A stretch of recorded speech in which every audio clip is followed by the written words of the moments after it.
lagi metik stroberi apa ya Pak? Ini kebetulan kita tanam stroberi varietas mencir. Mencir? Mencir, ya. Oke. Ini dengan Bapak siapa? Bapak Sulih. Bapak Sulih selaku pengurus atau yang punya di sini? Ya, kebetulan saya selaku ownernya dari kebun stroberi. Jadi lokasi ini ada di Batu Edupark. Nah, Batu Edupark itu merupakan salah satu unit usaha dari P4S, Pusat Pelatihan Pertanian Pedesaan Swadaya. Pak, boleh dijelasin kenapa sih kok pilih stroberi sebagai komoditas untuk ditanam di sini? Stroberi merupakan salah satu produk ikon di Kota Batu setelah apel. Nah, kebetulan stroberi ini syarat tumbuhnya yang paling ideal itu di atas 1000, di atas permukaan laut. Jadi makanya kita kembangkan stroberi ini di ketinggian 1100 di sini. Jadi kita buat konsep secara organik. Tuh. Oke, kalau untuk luas lahannya sendiri di sini ada berapa meter atau mungkin hektar ya Pak? Kalau untuk stroberi yang kita budidayakan secara organik ini luasnya ada sekitar 1.500 meter persegi. Oke. Ya. Oke, untuk perbedaannya sendiri stroberi yang organik dengan yang non organik seperti apa sih Pak? Kita menggunakan sistem organik karena syarat tumbuhnya di sini sangat ideal, sangat cocok untuk budidaya stroberi. Jadi yang stroberi organik ini kita tidak menggunakan bahan-bahan kimia sama sekali. Kemudian perawatannya kita tidak menggunakan pestisida sama sekali. Jadi kita membuat formula sendiri, baik itu ekoenzim, terus biosaka, kemudian juga ada nutrisi yang memang organik. Nah, perbedaannya dengan yang anorganik, nah kalau menggunakan bahan-bahan kimia, nah memang pertumbuhannya bagus, cepat, tapi dari segi kesehatan, karena manfaatnya stroberi sebenarnya kan tanaman obat, sehingga kita orientasinya tidak hanya sekedar buah ini untuk dikonsumsi saja, tapi juga untuk kesehatan. Oke, baik. Jadi lebih sehat ya Pak ya sebenarnya? Iya. Kalau untuk hasilnya sendiri, ada perbedaan nggak mungkin dari besarannya gitu, ukurannya? Ketika kita sudah mengaplikasikan sistem organik di sini, ini sudah berjalan hampir 1 tahun, ternyata buahnya luar biasa. Kemudian produksinya juga luar biasa. Kemudian kualitasnya juga luar biasa. Jadi artinya meskipun dengan sistem organik kita tidak kalah dengan yang menggunakan anorganik. Oke Pak, untuk kendalanya sendiri biasanya apa kendala yang dihadapi di sini atau faktor apa sih yang bikin suka gagal panen gitu? Yang pertama tentunya kegagalan panen itu sebetulnya adalah karena curah hujan yang tinggi. Kemudian untuk perawatannya gulma ini kan cepat sekali berkembang. Nah, dengan menggunakan penutup mulsa, ini sangat membantu sekali. Yang pertama memang menahan gulma supaya tidak tumbuh, sehingga nutrisi makanan yang ada di media tanam, yang ada di lahan ini bisa terserap secara optimal. Kemudian yang kedua, mulsa yang kita gunakan kan warna hitam putih. Nah, karena keterbatasan cahaya di sini kan banyak naungan. Nah, warna putih ini sifatnya menyerap cahaya. Nah, cahaya ini sangat dibutuhkan untuk kegiatan fotosintesis stroberi ini, sehingga bisa pertumbuhannya optimal, kemudian pembuahannya, produksinya bisa optimal. Tentang gulma dan hama, biasanya gulma dan hama jenis apa sih Pak yang ada di sekitaran bibit stroberi ini? Kalau di tanaman stroberi yang utama sebenarnya kendalanya adalah hama trip. Nah, hama trip ini kan tipenya menusuk menghisap. Nah, ketika tanaman ini tidak dimulsa, kemudian kondisinya kering, pasti memicu hama-hama tersebut untuk masuk. Kemudian gulma, nah gulma ini sangat mengganggu karena di samping menghabiskan nutrisi yang ada di media tanam, nah gulma ini kalau membersihkan kan ya butuh waktu, tenaga, biaya yang cukup mahal. Tapi dengan adanya mulsa ini, ya kita sangat terbantu untuk biaya tenaga kerjanya gitu. Oke, baik. Kalau untuk perbedaannya sendiri, Pak, apa yang Bapak sudah rasakan nih setelah penggunaan Zebra? Mungkin bisa dari hasilnya atau prosesnya lebih cepat, atau mungkin ada perbedaan lain yang Pak Sule rasakan? Ya, secara ekonomis sudah pasti kita memilih menggunakan mulsa Zebra maupun yang lainnya ya. Karena yang pertama tadi penyerapan unsur harinya lebih optimal. Jadi penggunaan nutrisi tambahan ini tidak perlu banyak, karena cukup dengan penambahan ekoenzim, kemudian nutrisi yang untuk bobot, kualitas dan sebagainya, ini tidak terlalu banyak karena penyerapannya lebih optimal. Tanaman bisa menyerap zat-zat yang ada di dalam ini, karena di dalamnya juga kita berikan bakteri-bakteri dekomposer, kemudian bakteri yang bisa mengikat unsur N, mengurai unsur fosfat. Jadi semua sudah ada di dalamnya sini. Jadi ketika kita sudah menanam, sebenarnya kecukupan unsurannya sudah ada semua di sini. Oke, kalau untuk kendalanya, Pak, terkait pemasangan Zebra ini, ada nggak yang Bapak rasakan? Kalau kendala pemasangan tidak ada, karena mulsa ini kan sudah ada ukurannya ya, iya, betul. Ada nomor-nomornya ya kan, jaraknya itu. Nah, tinggal kita memilih mau dibikin jarak berapa antar tanaman, gitu. Kemudian ukuran lebar bedengan. Lah, idealnya kalau tanaman stroberi ini, nah, kita butuh mulsa yang ukuran berapa? Oke, kalau ngomongin tentang stroberi nih, Pak, kira-kira biasanya stroberi itu berapa lama sih butuh waktu untuk panen dalam 1 tahun? Ya, ini kebetulan kita tanam di bulan Agustus, kemudian di bulan Oktober kita sudah mulai panen. Oke. Jadi hanya cukup dengan 2 bulan ya. Itu kita sudah mulai produksi. Nah, ini sudah berjalan hampir 1 tahun, ternyata produksinya tidak menurun, justru malah semakin tambah usianya stroberi ini, produksinya semakin banyak. Oke, apalagi dengan adanya mulsa Zebra ini ya, Pak ya. Yeah. Jadi pertumbuhannya makin cepat, fotosintesisnya juga lebih maksimal gitu. Oke, mungkin Pak Sule bisa berikan tips untuk petani pemula yang ingin memulai bertanam stroberi. Ya, untuk petani pemula memang kita harus mencari informasi dulu. Bagaimana sistem budidayanya, kemudian bagaimana syarat tumbuhnya, kemudian peralatan, sarana dan prasarana apa yang dibutuhkan. Kemudian ya kita harus paham manajemen, mulai dari perencanaan, kemudian bagaimana mengaplikasikan, sampai nanti pada saat pemasaran, sampai kita evaluasi itu. Karena bagaimanapun juga kalau kita sudah tanam berarti harus siap pemasarannya. Oke, baik. Pak, selanjutnya nih, apakah ada komoditas lain di sini?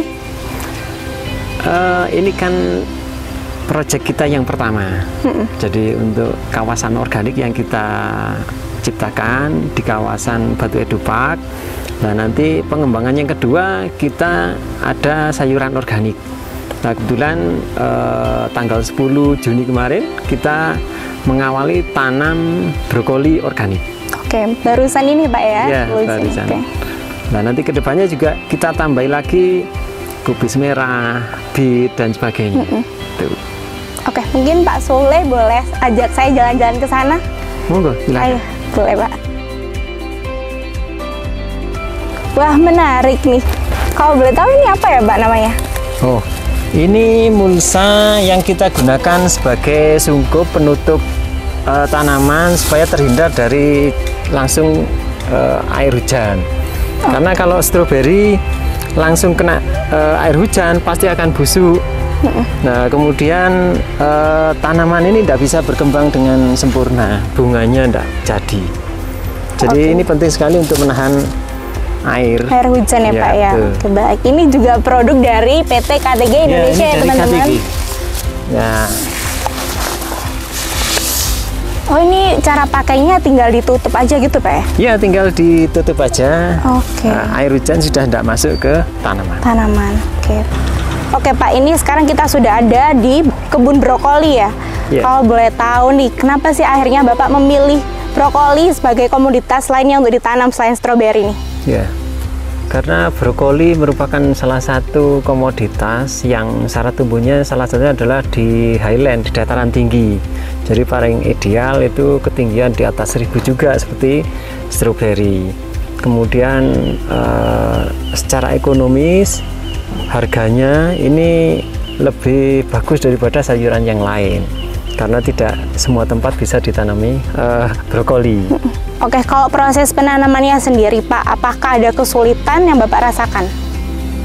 Kalau kesulitan tidak, karena di sini kan tanahnya tak ada hujan, jadi tidak semua lahan bisa terairi, makanya kita membutuhkan saluran irigasi. Salah satunya kita menggunakan drip ini, selang irigasi yang dari KTG. Kemudian kita juga menggunakan sama mulsa hitam putih, ini juga punya KTG. Nah, ini supaya warga masyarakat, petani itu bisa membedakan antara yang dimulsa dengan tidak, gulmanya seperti apa, kan pertumbuhannya nanti seperti apa. Nah, yang sudah Bapak rasakan nih dari awal proses penanaman hingga saat ini, perbedaannya setelah menggunakan Zebra dengan yang lainnya seperti apa, Pak? Ya, yang sudah kita aplikasikan, ternyata kalau kita menggunakan mulsa Zebra, pertumbuhannya lebih cepat, kemudian bisa menahan gulma juga. Kemudian ya pasti lebih efisien juga. Nanti mungkin karena nanti urusannya yang akhir adalah keuntungan, ya pasti biaya ini. Ya meskipun dengan penutupan mulsa, tapi biaya tenaga kerja untuk membuang gulma rumput ini kan juga mahal. Makanya dengan mulsa ini sangat membantu sekali. Oke, jadi proses fotosintesisnya juga lebih maksimal ya, Pak ya, setelah pakai Zebra ini. Pak, ini yang kalau kita lihat nih ada perbedaan tinggi bedengan antara stroberi dengan brokoli. Sebenarnya apa, Pak, perbedaannya? Ya, kalau secara konvensional tanaman brokoli yang ditanam tanpa mulsa nanti pasti akan ada penambahan tenaga biaya untuk pembumbunan. Nah, istilahnya kalau istilah Jawa itu diuruk ya. Kalau kita menggunakan mulsa sudah tidak perlu dibumbun atau diuruk lagi, sehingga kita lebih efisien di biaya. Oke, Pak, mungkin boleh dijelaskan siklus penanaman brokoli ini seperti apa? Ya, kalau ini kan ada 3 varietas, jadi kita tanam ada varietas Ludi, ada Grand Magic, ada Lucky. Jadi untuk yang kita tanam di sini kebetulan varietasnya Ludi. Nah, ini umurnya lebih pendek, umur genjah. Jadi mulai dari tanam nanti sampai panen umurnya sekitar 65 hari. Tapi kalau yang jenis varietas yang lain nanti umurnya bisa sampai 70 lebih. Jadi kalau menggunakan mulsa ini nanti biasanya umurnya lebih pendek. Oke. Kemudian yang paling penting lagi ketika di musim hujan, nah mulsa ini sangat menentukan kualitas bunga, perawatan dan sebagainya. Ya, jadi konsep yang kita kembangkan di kawasan organik ya semua memang harus menggunakan SOP organik. Oke. Jadi pertama setelah kita olah lahannya, kita kasih pupuk organik, kita kasih kompos, kemudian kita kasih bakteri-bakteri decomposer, kemudian baru kita tanam.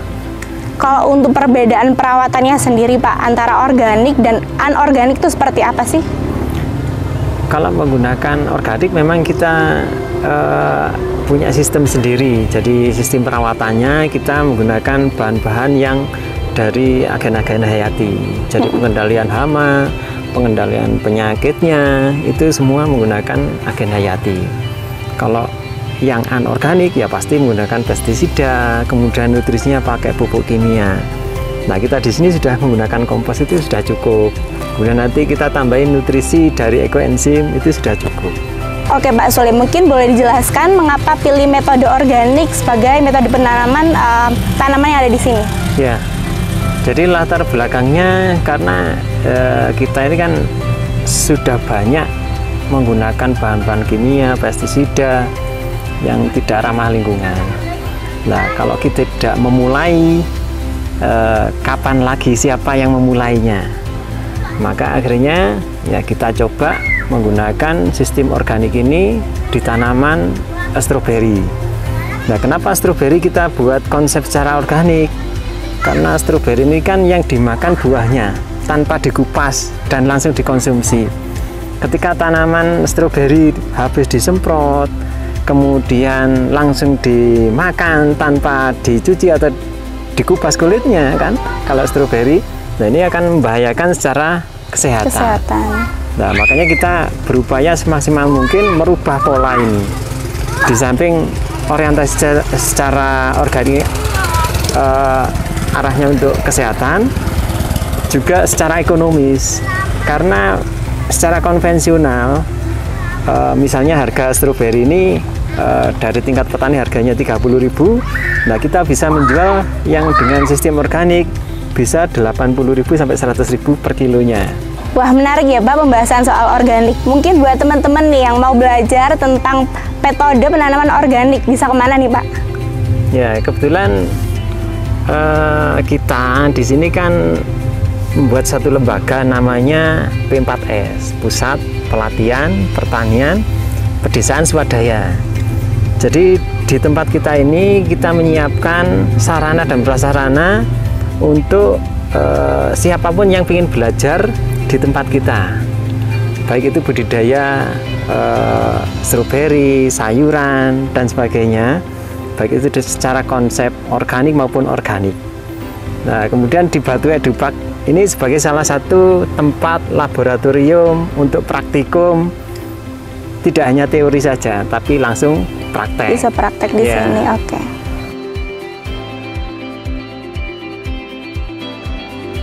Oke, tadi kita sudah berkeliling ke kebun stroberi dan brokoli. Sekarang mau kita lihat apa aja sih yang ada di Batu Edupak. Oh iya Pak, kalau misalnya kita berwisata nih ke sini, kita bisa ngapain aja sih? Ya, tentunya Batu Edupak ini merupakan salah satu destinasi kita yang kita buat untuk para tamu-tamu yang ingin berwisata ke Kota Batu. Tidak hanya sekedar rekreasi, tapi dapat informasi, belajar, dapat ilmu, terutama di pertanian. Makanya di sini kita siapkan ada edukasi budidaya tanaman stroberi organik, sayuran organik, kemudian ada kandang komunal. Di sini ada bagaimana edukasinya sapi perah. Kemudian di sini juga ada kolam ikan. Di sini nanti akan kita juga ajarkan bagaimana sistem budidaya ikan, baik itu secara hidroponik maupun kolam yang biasa.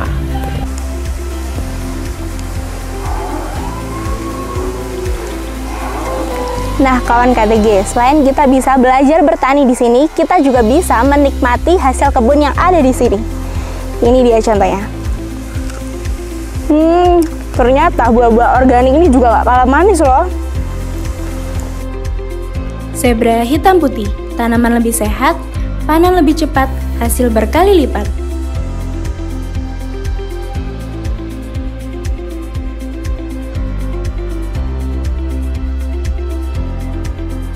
Untuk informasi lebih lengkap, hubungi Halo KTG 0811 3221 9000.